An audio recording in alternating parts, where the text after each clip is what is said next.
Good everyone, and welcome to this WebEx session, which we're delighted to host with our partners, Komplex IT. So this is going to be a WebEx session talking about vSphere with vCenter Operations Manager, or vSOM as it's abbreviated. So what I wanted to do was just obviously take you through vSOM, explaining what it is, what the benefits of it are, and also provide you with a technical demonstration of the product. So I have a live environment here, and I'll talk to my vCenter Operations Manager Standard Edition, and I'll take you through that. And hopefully, you'll get to see some features that you think you could work well in your own environment. So my name is Jonathan Darcy. I'm a systems engineer here in VMware, and as I said, delighted to work with Komplex IT, our partner, in providing this presentation. So first, we'll go through the actual agenda, and what I'll do, as I said, I'll be providing an introduction to vSOM, so explaining what it is. And essentially, it is vSphere with vCenter Operations Manager. So the benefit of that is you can decide what version of vSphere you want, whether it be Standard, Enterprise, or Enterprise Plus, but will always include vCenter Operations Manager Standard Edition. I'll explain that in a bit more detail as we move through. I'll just quickly touch on some of the vSphere 5.5 features. And for those of you that are on the call that already have 5.5, and you may be very familiar with the features, but it's just really to reiterate those features and explain them in a little bit more detail. Particularly some of the features when we start talking about Enterprise Plus, which we have use are of benefit to you. We'll talk about vCenter Operations Manager then, and the virtual appliance. So it does come as a virtual appliance. So essentially, you can power it on, power it off, or suspend it from a single management interface. But it does contain two virtual machines within that virtual appliance. We'll just talk about those as well as the actual requirements needed to get it up and running. And that leads us on to the deployment. It's very, very easy to actually deploy the appliance. As I said, you download it as an OVF template, and you can simply deploy from your C# client or your web client. And I'll talk about that in a bit of detail. Then to a demonstration, technical demonstration, just giving you a feel for the scores and badges, the different reports that can be presented, and we'll talk a little bit about health, risk, and efficiency and what that actually means, what those actual results and figures mean. I'll also talk about the vSphere optimization assessment. So Komplex IT can work with you and basically meet with you, the vCenter Operations Manager, in your own environment, but running in your own environment for about 3 and 4 weeks, and then they can return and they can provide you with a 20-page report. So that report is quite valuable in terms of passing it around your organization. And it also gives you a really, really in-depth analysis of what each of the scores and badges and metrics mean from vCenter Operations Manager. It can also have potential issues in your environment as well. I'll talk about that in a bit of detail as we move through. Questions? Please put them in the Q&A window or the chat window, and I'll be happy to answer them either throughout the call, or else I'll hold on for about 5-10 minutes at the end of the call as well. So if we start looking at vSOM, so essentially vSOM, as I was saying, it includes the addition of vSphere. So you can decide to move into vSOM. You can upgrade, for example, into vSOM, and you can choose vSphere Standard, which will be all the features that are contained in that, or you may decide to move up to Enterprise or Enterprise Plus to get the more advanced features such as reliable memory for Enterprise, or maybe distributed switches for Enterprise Plus. Whatever it may be, we have a version that matches each of your requirements. But one thing to note is it always includes vCenter Operations Manager Standard Edition. So when we're talking about, if for example you have, maybe you're currently running vSphere in your environment, if you were to go and procure vCenter Operations Manager external from the vSOM suite, then you will be licensing it on the number of VMs. So that would be on a 25-pack or a 100-pack of VMs. The benefit of vSOM then is everything is licensed per CPU. So essentially your vCenter Operations Manager is licensed per CPU. Very much the same as the way you're currently licensing your vSphere environment. You just decide how many CPU licenses you have, and then you have a vSOM bundle, and that always includes your vCenter Operations Manager Standard Edition. And we know basically, by having CPU licensing, it allows you to, it's a lot easier firstly, but there's a lot more consolidation can happen on CPU licensing. And essentially vCenter Operations Manager, it's all providing robust management of your environment. So it'll show you health. It'll show you're able to very quickly pinpoint, issues happening in your environment. You're able to see risk. You're able to see when you're running out of your storage, your CPU, your memory, and then your efficiency. Can we get your environment as efficient as possible? And it will also show that for you in very, very clear detail. And do that on the demonstration. So the 3 different edition lineups that we have. So we can see Standard, Enterprise, and Enterprise Plus. So if it's Standard Edition, and this is included in all features, we have things such as data protection. This is VMware's VDP, it's called, VMware Data Protection, and that will allow us then to do backups within your VMware environment. It will back them up to a virtual appliance. That virtual appliance will deduplicate them, etc., and I'll talk about that in a moment. Maybe it's an enterprise you want, so for example, reliable memory, where basically the hypervisor will look at your memory and will look at the memory within the host. Based on that, it will if it deems that maybe a part of memory might have an issue or isn't as reliable as another piece of memory, it will move basically over to that reliable bit of memory. So for a high-end production environment, reliable memory is very much an important feature. But then Enterprise Plus, then we have distributed switches. So there may be environments where maybe you have 5 or more hosts, for example, where you simply want to have a distributed switch, one central networking management point, and then you can connect each of your hosts into that, basically having a mirror switch on each one. And that includes extra features such as net analyzer, etc. But what I'm going to talk about today is Flash Read Cache and App HA in the Enterprise Plus edition. Before we do that then, just some of the changes between 5.1 and 5.5. The big one for me would be that VMDK size. So it's really gone up 2 terabytes, which was in some cases a little bit of a limitation, up to 62 terabytes. So pretty much no limit there now. So you could, for example, have a VM attach maybe a 10 terabyte VMDK to that particular VM. For example, large file servers. If you needed that type of storage, it's now possible to do that. Other ones is non-uniform memory access has gone up from 8 to 16 as well. But the big one, I think, for me would be that storage one. I haven't seen too many environments that will be running a terabyte of RAM, but the storage would definitely be helpful for a lot of you, I think. We could start looking at some of the features then Enterprise Plus. So the first one here would be App HA. So we all know HA at the actual vSphere level. You know, it's very good. If we had shared storage and we have a host that fails, it would basically grab those files and boot up that VM on another host. Extremely good how it works. But App HA then moves it from HA up to the application level. So we do support multiple different applications. So you can see Exchange, SQL, Oracle, and SharePoint. And there's other ones as well, such as Tomcat. And what it will allow us to do then, it will detect failures at the actual application level. So it can eliminate potentially the need for application-specific clustering solutions. So in turn, it can reduce complexity, etc. It does integrate with VMware's Hyperic, so it will integrate with that, monitor that particular application. So there is policies that are associated with this. So you can say, for example, maybe to try and restart that particular application service. If fails, maybe then you can decide to reset the VM and then rely on underlying HA. So there's a number of different options you can actually do there, but certainly a very good option for those critical type applications. The next one is Flash Read Cache. So Flash Read Cache is very useful also. So you may want to, maybe just for some of your VMs in your environment, you may want to utilize the flash or SSD that exists within the hosts. So maybe if you have a flash PI card, essentially utilize that. For each of the VMs where you want to provide very low latency, very high performance, essentially you can specify on a per VM level, you can specify how much of the flash do you want that VM to have. So it will basically route I/O through the flash of that VM. So we do that. You can have it on host, or you can have it on multiple hosts as well. So it's no agents, very very easy to actually configure, and it also supports, as we can see there, VMFS and NFS. Very good to get up and running, and really nice option for the very very high for those particular VMs where you need to basically give them maximum storage type performance, and you can configure the Flash Read Cache for those. This one then, as I was saying, and this is inclusive from standard and above versions, is vSphere Data Protection. So there is different versions. There's VDP, which is included with standard and above, and then there's a licensed version which is called VDPA, or vSphere Data Protection Advanced. With VDP and VDPA, essentially it uses deduplication at the virtual appliance level. So basically it will feed in that data and it will only back up what has actually changed, what is different. And as we know, that's how deduplication works. But it does that, but it also does change block tracking. So basically it will only copy the blocks from the VM that has actually changed. So it means for extremely fast restores, extremely fast backups.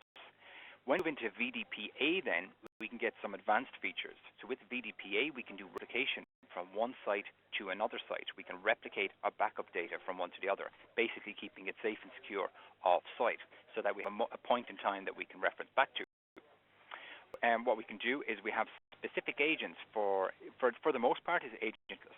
But then for Exchange, SQL, SharePoint, we may want to get quite granular. So for example, for Exchange, we may want to restore an individual mailbox. So we can do now with VDP Advanced. We can install very specific agents for the servers running those particular applications. It does support SQL clustering now in 5.8, and also supports Exchange database availability group support as well.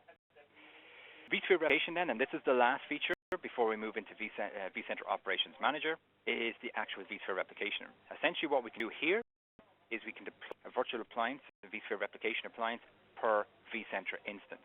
So for example, if we have site A, as we can see here, and site B, we can actually select what VMs we want. So if we think to 4 or 5 years ago, if we wanted to do that, we would probably have to do it at the underlying storage array level. Okay, so that works fine, works very well, but we would probably have to replicate a full LUN. That LUN might have VMs residing on it that we don't necessarily want to replicate, but nevertheless we would need to. With the replication, we can pick and choose what ones we actually want to replicate. It does integrate with Site Recovery Manager as well to orchestrate that. But essentially what we can do is it will send the data, it will only send the blocks that have changed from site A to site B. So then an issue with site A, we can log in site B into the vCenter site B, and we can recover those VMs one by one. We can recover them without the network. So we can do a test recovery as well if we want to do that. But essentially, it works very, very well. It's very, very, very much low cost. It's built into vSphere, so it's kind of very, it's very native. It's a virtual appliance that plugs into vSphere, so it's very native to it. And it'll allow for a minimum of 15 minutes RPO, recovery point objective. So I think that's quite acceptable. If site A was to lose, to you that basically you would only lose a maximum of 15 minutes worth of data. Okay, so we're going to move into vCenter Operations Manager. So this is essentially what the main call is kind of wrapped around. So when we look on the left-hand side, we can see the vCenter server. In this example, we're using the C# client. So we love it. It's very good for creating our environment, managing our environment, and administering it from day to day. Very good, at pinpointing individual issues. So if a customer or if an end user calls up and asks, okay, my application is running slow, I can go into vCenter then as the admin, and I can select specific metrics, and I can look at that.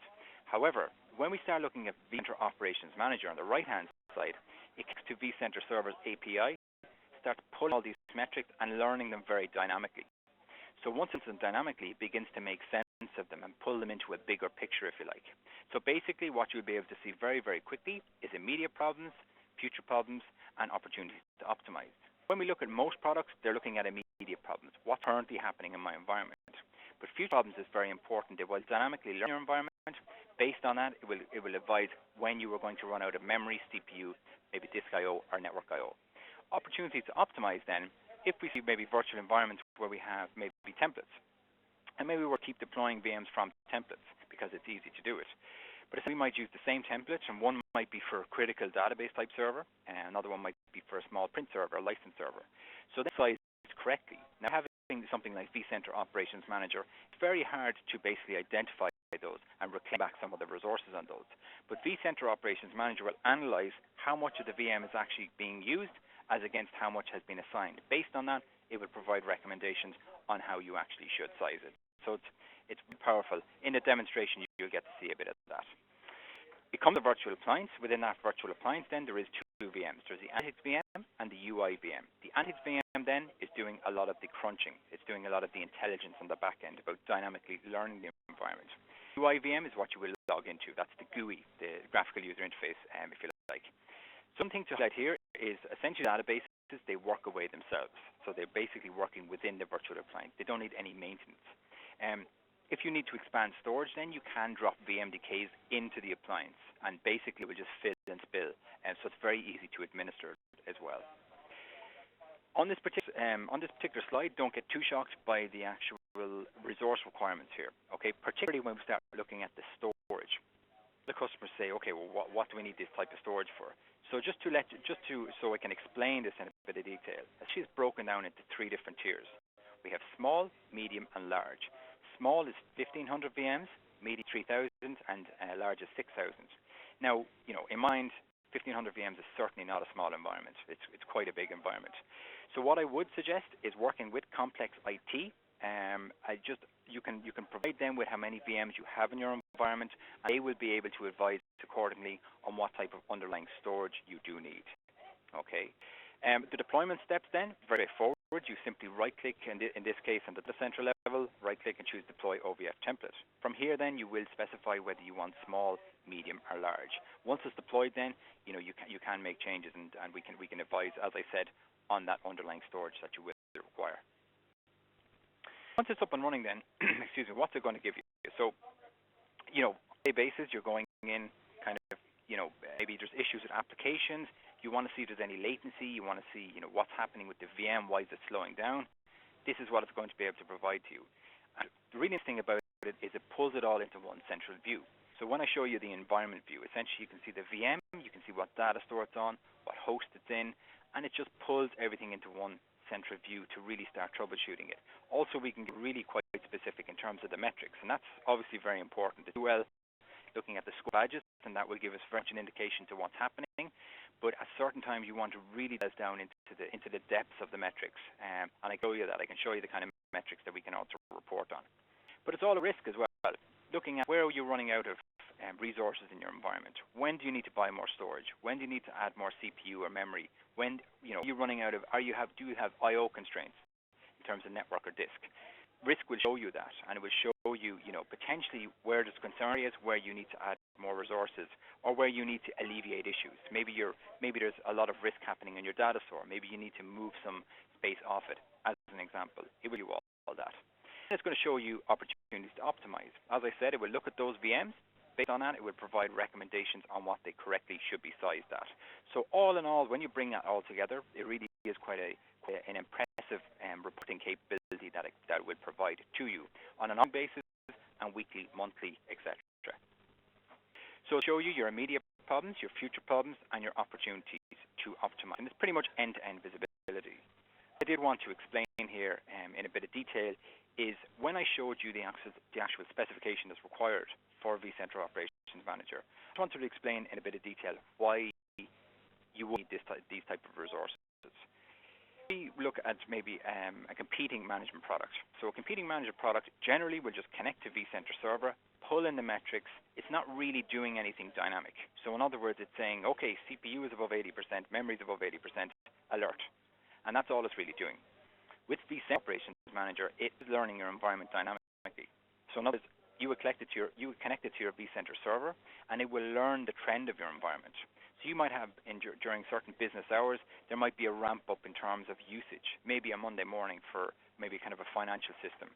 So in other words, it will ramp up in terms of its CPU usage, its memory usage, or maybe if we're doing intensive backups on a Friday, it will also ramp up and learn that.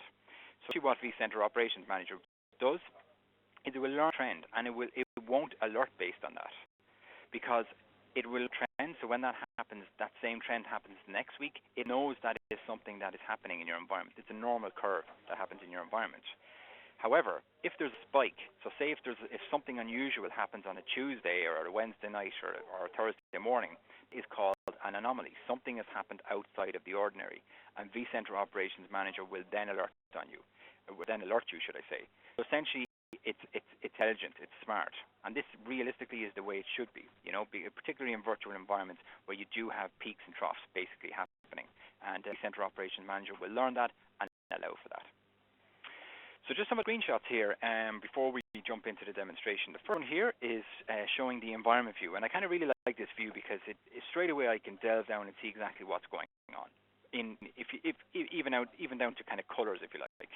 So I can see there's red here, so there's two here. I can select a particular, in this case, data store, but I can see what host it's presented to, what cluster it's in, what vCenter server is managing it, etc. And I can see on this badge, I'm going to choose risk, so I'm looking at we're running out of resources, and I can see on this particular data store we're very low in capacity. So we need to deal with that. We need to do something with that, whether it be add another account in, or whether it be maybe move VMs off it, etc. But that's ourselves, but it's giving you the insight to basically make a decision on what to do.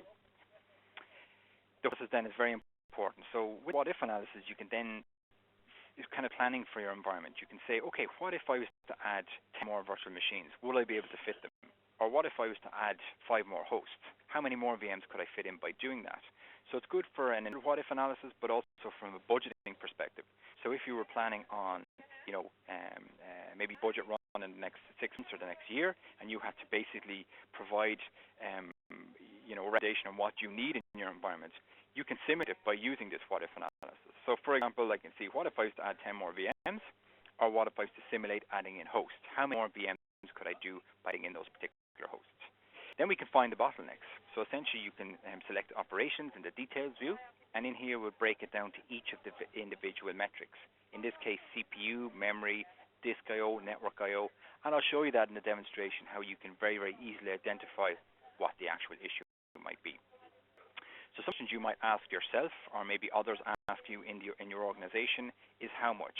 How much are we using right now? How much do we need in the future? Or how much do we need right now, and how much do we need in the future? When will we run out? With efficiency, where can we save on efficiency? Or where is the root cause of the problem? Probably on a daily basis, where's the root cause of the problem? There's an issue, but it's difficult to pinpoint exactly where that issue is. And vCenter Operations Manager will allow you to answer all those questions.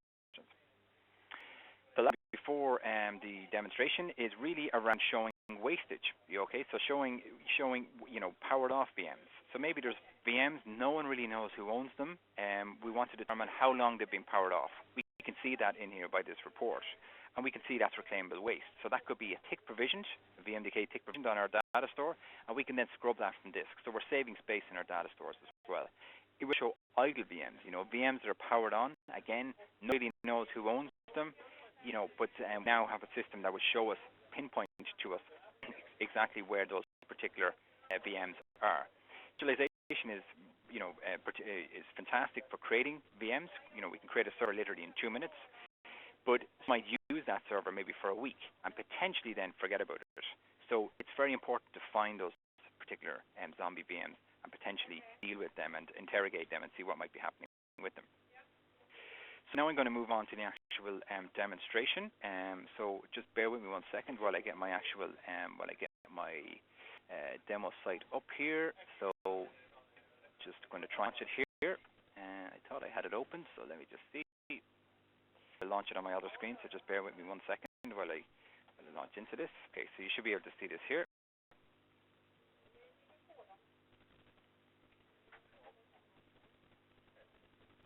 Okay, it's taking a second just to. I did have it open, so let me see.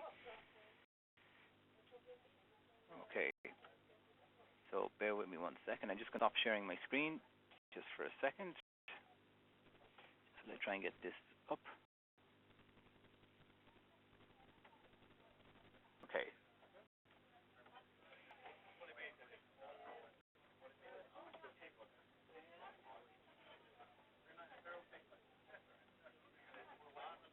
Okay. Now, just for that, I'm just going to share my desktop very, very quickly here, and you should be able to see my screen now. Okay. So, essentially, I'll just try and refresh this, make sure it's refreshing. Okay. Okay, excellent. So, what we should see here, firstly, is basically we'll see the health, risk, and efficiency. And let me just refresh this, try and get this a bit more, get this report. Okay, perfect. So, the health, risk, and efficiency. So all in our full environment, this would be the world. This is basically pulling in everything in our environment. Just for when you deploy the actual virtual appliance, or when Komplex IT deploys the virtual appliance for you, essentially you can register multiple vCenters. Okay, so it does support multiple vCenters. You will put in your SMTP, SNMP trap receiver if you have one in here, and under staff then this is where you'll see that it's collecting, it's started, it's running, etc. Also VMware will provide updates for this, obviously. You can download the file because it's a virtual appliance. You can download the file, browse to this specific file, and then choose update. So it's very easy to actually update these virtual appliances. And for VMware, it's particularly easy. If you have it up and running then, we recommend you leave it running for between 3 and 4 weeks so it'll dynamically learn your environment, as I was saying. So overall in the world, across our 3 vCenters, it's the highest level, and here we can see 93 out of 100 in terms of health, and it's green, so that's kind of okay. We can see there is a little bit of risk in our environment, so we could potentially have future issues. We could be running out of particular resources here. But we get 88% efficient, so it's not too bad, and we're quite efficient at the highest level. But what I can do then is move on down, and I'll look at a specific cluster.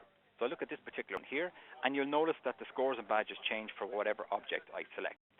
So in this case, I could select a VM, data store, any type of object, and it would change the scores and badges for that.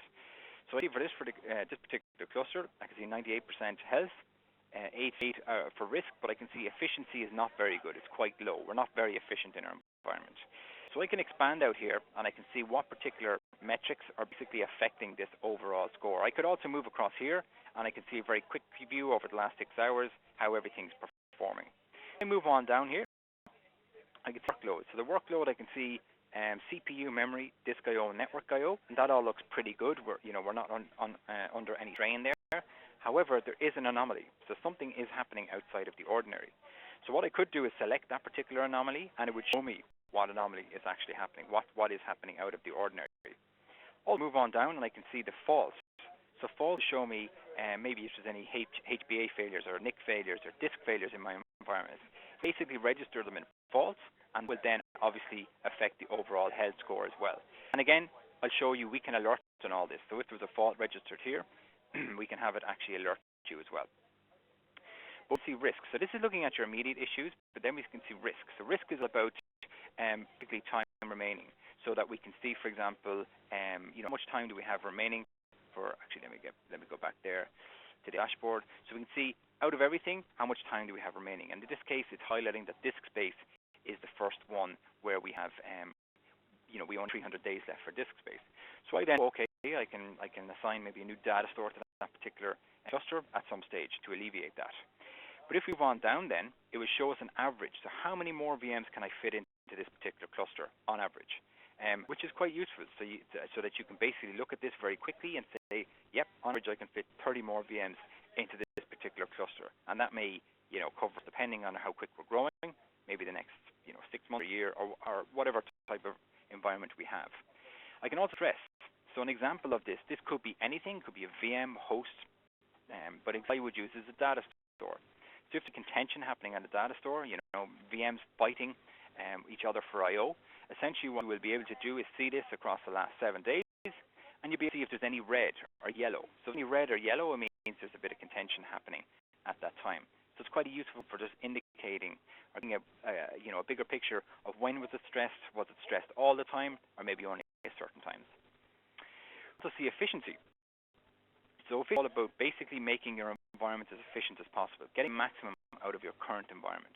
So we can see here, 26% idle VMs, so VMs power on, not really doing anything. We can see 30% powered off VMs and 34% oversized VMs. Bear in mind, this is obviously a very much a test environment, but nevertheless, it will highlight to you quite, in some cases, eye-opening figures here.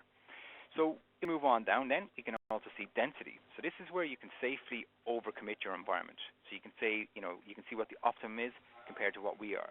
So we can safely add in more VMs into our host, virtual memory to physical memory type ratio as well. So that allows us to do that. But if we move back up, so that's looking at the main page. But what we can do then is move into the environment view. And the environment is a nice view because you can basically see your full infrastructure and you get a bigger picture of it. So in this case, if we look at health, so I'm going to choose this particular health badge here, and I can move down and I can see VMs, data stores, my full, pretty much all the objects. So what I do is select this VM because I can see it's highlighting that this is red. So there could be some type of issue with this. I'm going to double click here. Once I do that, then it will shoot down to where it is. So very similar to kind of the C# client here. It will shoot down to where it is. And I can see, for example, it is over the dynamic threshold. So what does that mean? So essentially it's kind of outside of the ordinary of what it's learned in terms of resource usage. We can also see the blue lines here, if you can make those out, highlighting that that's the kind of normal range that it works within. We can also see the metrics here for disk I/O, and we can see these are all over the dynamic threshold as well. So definitely something has ramped up here in terms of usage. Under the workload badge then if I double click the workload badge, it would break it out to each of the workload metrics. So I can see CPU and I can see them against usage. That looks kind of okay, that's kind of normal. But then I can see demand against usage, so the demand is here and the actual usage is here, okay? So 100% of config. And it breaks it down breaks down the memory for virtual and physical. You can see disk out here, it's red, estimated capacity is this, but I can see the usage rate is actually this. So it is quite high. Also, what I can do here is open up what does this mean. So what this mean is good because it can potentially provide you some type of solutions. So it'll explain a bit more detail what the problem is and a potential solution to it. So these are quite useful as well for, it might guide you towards maybe checking ESXtop on the host to see if there's any kernel latency or back-end storage latency, etc. So we can move on down, and in here then, this is what I mean about kind of root cause analysis. Pulls it all into one central view. Straight away I can see these are all the peer objects. So these are all the other VMs that are running on the same host. And I can see basically they don't look to be too much affected. So there could be, a VM that's kind of impacting on all the rest of the VMs. Doesn't really seem to be the case. There's one here, but that's a kind of more of a test VM that we have here. But what I also see here is the host. So it will show me the particular host here. So I'm going to select that particular host, and I'm going to see, so I can see the host at the host level, disk I/O is up, but then for the host level, it breaks out the host resources. So I can see here the CPU, and I can see how much each VM, how much of a chunk each VM is taking out of their overall pool, and then I can see the memory as well. So I can see how much the hypervisor is using, and then I can break it out and see each of the VMs. But if down to disk I/O, straight away it's highlighting to me the VM that seems to be driving that particular disk I/O, and it's this one here. It's the one we were looking at. So I mean, it's pulling it all into one central view. It's highlighting to me which VM is driving the usage of this here. So I'm going to double click on this particular VM to go back to it. What I can, a very useful feature as well, is I can move on down here, and then I can have a look at the storage. So we're looking at the storage I/O. So what I do is move on down and select the actual data store. So I want to look here, I can see a picture of the usage of the data store, the total free, and I can see how much kind of IOPS or I/O throughput and latency is happening at the data store. And then I can see how much the VM is contributing to this. So that's quite a useful feature. So I can see, realistically, this VM does seem to be kind of contributing a lot to this overall data store utilization. So that's going to lead me maybe to storage vMotion off the VM to a separate data store, or maybe address the data store speed, maybe give it more IOPS, move it to SSD or whatever it may be. But to give you that type of insight to basically, to action the particular issue. So another useful feature here as well is the events. So there could be, if we were looking at memory or CPU, maybe the administrator in the vSphere web client or client applied a limit. So the VM could keep hitting that particular limit. If that's the case, then that's going to affect overall performance. Now, it's hard to determine that, but essentially with vCenter Operations Manager, it will tell you that. If a limit has been set, it will tell you that a limit has been set. So you can basically see it. You will see something here along the lines of limits being set, and you will be able to pinpoint that particular issue. Also, if an end user says, okay, calls you up and says the application's running slow, it started around 3:30, you can then see moments in time here. So you can see, yeah, it did ramp up to 162. If tools stopped or started, it would also list it in here and tell you that. So it's going to really, everything, it's all about trying to help you to resolve the particular issue that is happening in hand. So if we go back to the environment then, there is other areas as well, such as anomalies. So with anomalies then, I can see if there's anything happening outside of the ordinary. So it will highlight these for me, and I can select here, and it will show me what the actual anomaly is as well. The same goes for faults. Now in my environment, I'm not connected to a live vCenter, so I don't have a live feed. However, in your own environment, you would. So in other words, when I select here, it says no faults are present. A live feed, it would show me the fault, and from here I can acknowledge that fault. So just bear that in mind. In your own environment, you will be able to acknowledge the faults. So for example, lost storage connectivity, something similar to that might exist there, or some other type of fault. But what I'm going to do then is I'm going to look at risk. So I want to see, okay, across the environment, what's at risk in my environment, what needs my attention. So straight away move on down. I've selected risk, and I can move down to clusters. So I'm going to select this particular cluster here because it's highlighting that this is, this kind of orange, or it's highlighting that there's something issue happening here. In here then, I'm just going to click on the summary, try and let this refresh. Hopefully it'll come up now in a second. It just takes a little bit of time. It is a demo site, so it just takes a bit of time to actually load. Here I can see basically I'm over by, I've no days remaining on this cluster. I'm pretty much maxed out on using all my resources. Well, when I say all my resources, host memory, which we always find is the first constraint. So I can see, and CPU actually. So I can see memory basically of 0 days, pretty much maxed out. But what I do then is create a new scenario. And this is the scenario. So I could simulate, say for example, we did have space left on this cluster. Simulate adding in virtual machines. And I could quickly add them in. I could put in a really quite granular spec. I could say, yeah, I want them 10 provisioned. Maybe I want, four vCPUs, whatever it may be, and 8 gigs of RAM. And then I can specify the number of VMs that I want. So maybe that's 10 or 20 type VMs. And it would show me would I be able to fit those into the particular cluster. I could also choose an existing VM. So maybe this VM here, maybe that's a perfect spec, and that's the one I want to use. And then I could simulate, what if I was to create 20 more of those particular VMs? Would I be able to fit them in? What we can do is remove virtual machines. So we can see, what if I was to remove 10 of those virtual machines? Would that alleviate some of our issues? What I'll show you was host and data stores. So what we can do is I can simulate adding in. So say if I decided to add in four particular hosts in here, and if I put in, so I'm just going to put in a spec that I'm thinking of budgeting for, and I want to see if I was to budget for this particular spec of host, would this alleviate some of my issues? Would this cover us for the next maybe year or 2 years, or 3 years in our environment for the expected growth of VMs that we will be creating? So add this in here, so I'll just put in 12, 3, and 100. Okay, so I'm going to click Save, and then I'm going to click Next. I could also simulate adding in data store. Maybe I wanted to add in maybe a 10 terabyte data store, 20 terabyte data store. I could do that. I could add that in here. But I'm just going to click Next on there and finish. So we'll see, and we may see two calculations. We may see one that I previously created. So what I'll do is I'll just remove that particular one. So you can see there what the actual is, and then if I was to make those changes, if I was to add in those particular hosts, I can see what the impact would be. So in other words, I can see CPU, I'd have a lot more CPU, realistically for 23 more VMs. Host memory, I could fit 15 more VMs. Disk space is the same because I didn't add any extra data store. But you can see I'm over by 6 VMs. Here on average, I'd be able to fit 13 more VMs in. So it's quite powerful. It's a nice way of, seeing the kind of what-if analysis in your environment. Other areas then are waste. So waste is another important area. We can see idle virtual machines. So these are VMs that are powered on, aren't really doing anything, kind of zombie VMs. No one knows who owns them, and this highlights it for you. So you can potentially interrogate those and delete those from the disk. Waste virtual machines then. So this is where it's looking at the sensitive VMs against how much is actually being consumed. Based on that, it's providing recommendations. So if we look at this one here, this is quite a significant one here. Reduced from 4 vCPUs to 1, with 8 gigs of RAM to 1.2 gigs, or maybe 2 gigs, 1.5 gigs or 2 gigs of RAM. So that's a significant saving. Now, bear in mind, the policies in the back end can be very much tweaked. And that's one of the other nice things about vCenter Operations Manager.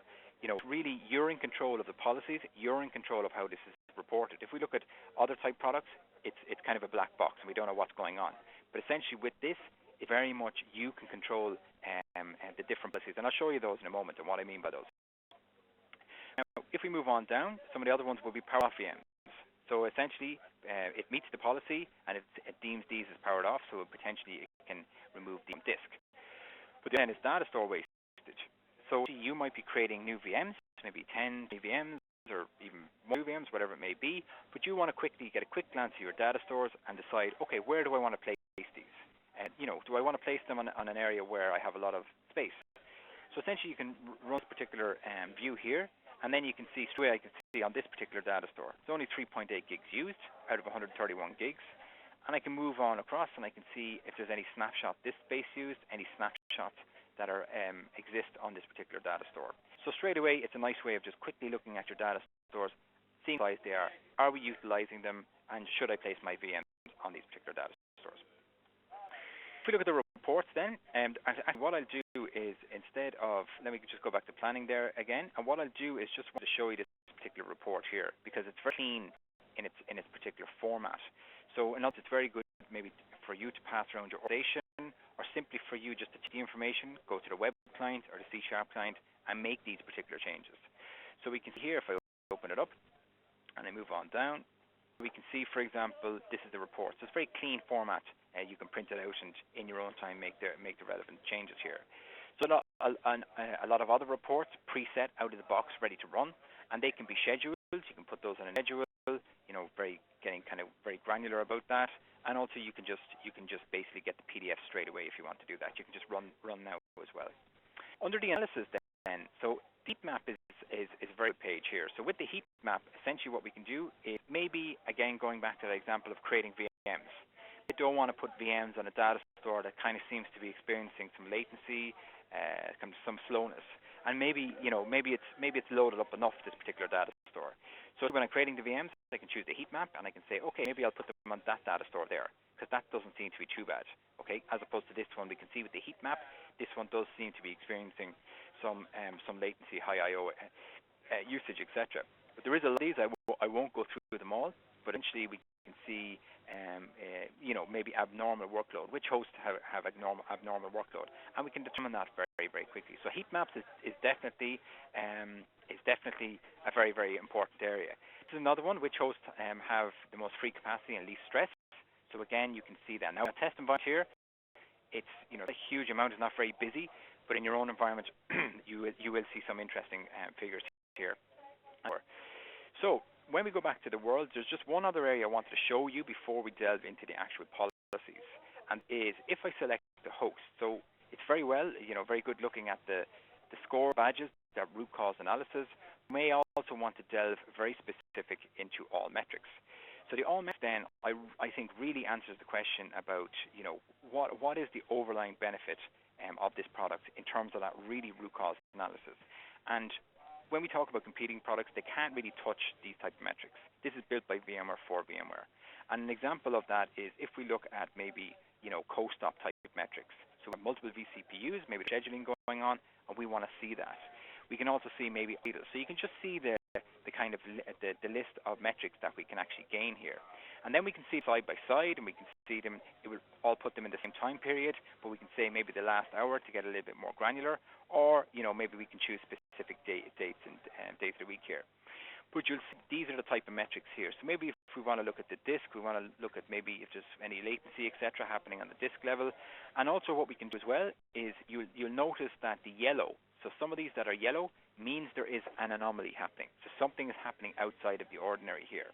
So when you need to really delve down into very, very specific metrics, I think you'll agree this is really allows you to do that, really allows you to get an understanding of what happened, what is happening, and what happened historically in your particular environment. So we'll go back to the actual world. So what I wanted to do was quickly just take you through the policies. So essentially, you get different groups for different groups of VMs. So you might have a group for SQL, or for base VMs, should I say, one for production VMs, one for test dev VMs. And you can assign those to the relevant groups. The thing is, you can assign those VMs dynamically. So you can set up a rule, so as you're creating new VMs, it will automatically filter them into the relevant group. So in the default policy then, what we can do is we can change the badge threshold. So maybe you want that to be 40 before it turns red, pretty explanatory. But in here then, this is what we mean about you can control it. So essentially you can work with Komplex IT, or Komplex IT will work with you in designing this for you. This will be kind of default. So we can use usable capacity. It'll be over 30s by default, but you do by demand or by allocation. By demand would be more aggressive, okay, than by allocation. But it depends on your environment.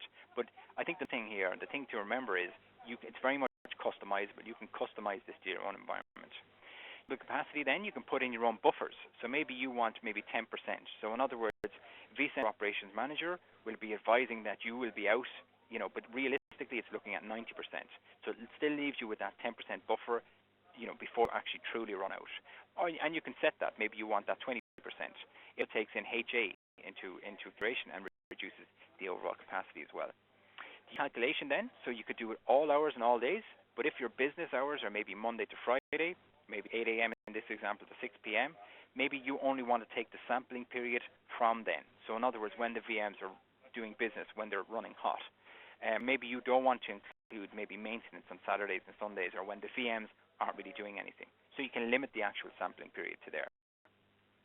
For off and idle VMs, you could set this if you wanted to 100%.